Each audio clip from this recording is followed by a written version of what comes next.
Baik, kami kelompok 2. Perkenalkan, nama saya Nur Simanuel C dan teman saya Wempi Natunis.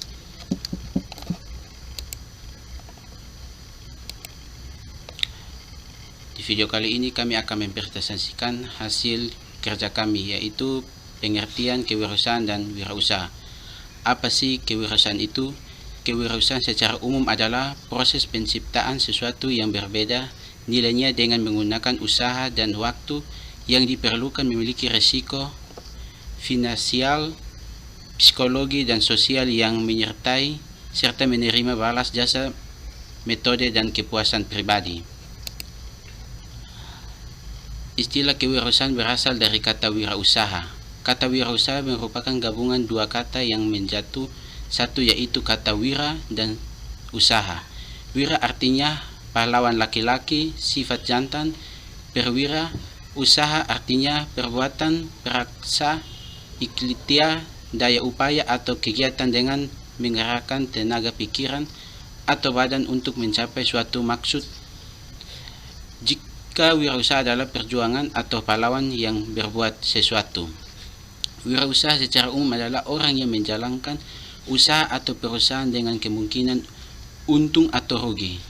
Oleh karena itu, wirausaha perlu memiliki kesiapan mental baik untuk menghadap keadaan merupakan maupun untung besar.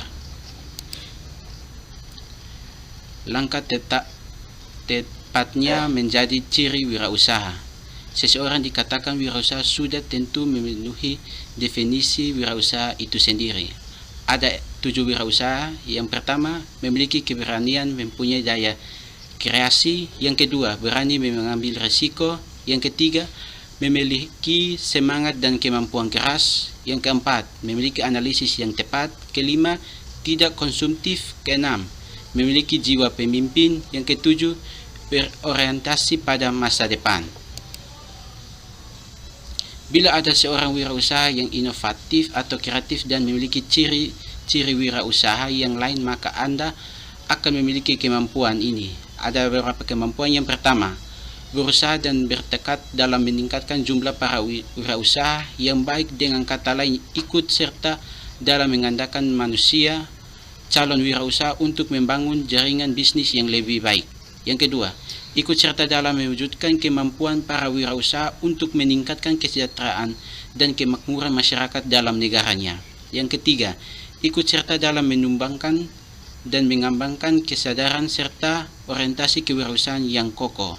Yang keempat, menyebarluaskan dan membuat budaya ciri-ciri kewirausahaan di sekitar, terutama dalam masyarakat. Yang kelima, mengembangkan dan membentuk inovatif dan kreatif agar tercipta dinamika dalam kewirausahaan atau dunia bisnis sehingga kemakmuran dapat tercapai.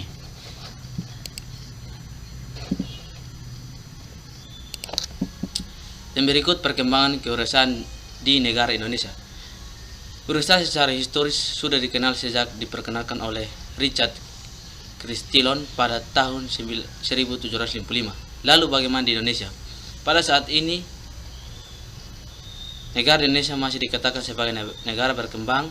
Hal ini disebabkan oleh berbagai masalah yang terdapat di Indonesia. Misalnya pendapat penduduk yang rendah, banyaknya pengangguran, dan kondisi ekonomi dan sosial yang tertinggal dibandingkan negara maju. Banyak hal yang harus dibenahi pemerintah Indonesia untuk dapat meningkatkan kemakmuran dan kesejahteraan rakyat. Oleh karena itu, jiwa kewirausahaan penduduk Indonesia harus ditingkatkan untuk membantu perkembangan perekonomian negara Indonesia.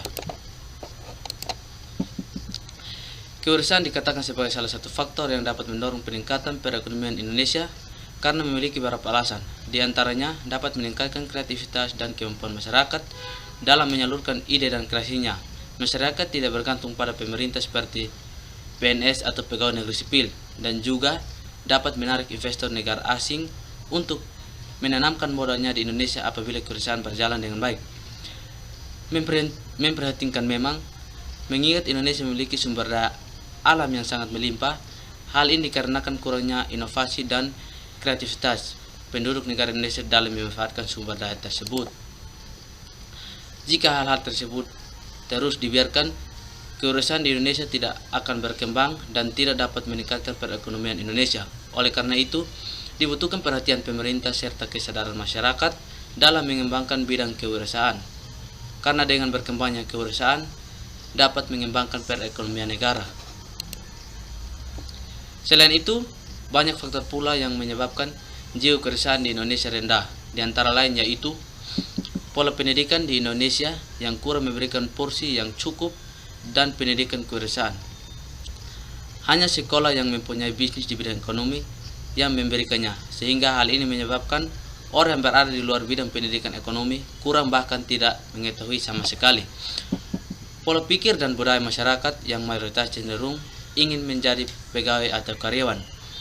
Akan tetapi bila menjadi seorang karyawan akan mengalami masalah besar pada saat perusahaan tempat bekerja klopas dan ancaman PK di depan mata.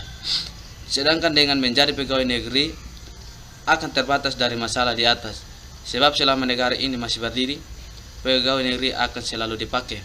Hal ini yang mendorong ramainya pelamar saat seleksi CPNS digelar.